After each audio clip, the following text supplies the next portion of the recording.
Значи, културна ценност на месеца са писало и закопчалки за книги, които са намерени при проучване на археологическия обект местността, където при село Батошево, който проучвателят Кина Кочева интерпретира като средновековен манастир.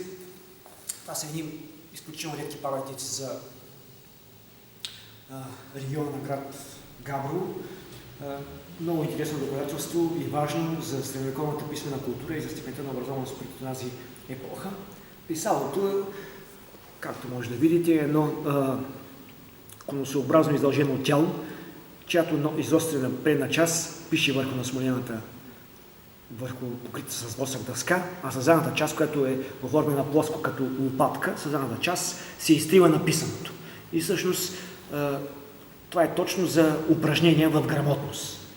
Не е записани върху пергаменти, върху книга, за упражнения за грамотност, които по принцип са били към манастирите. Тогава те са били средища на образованост.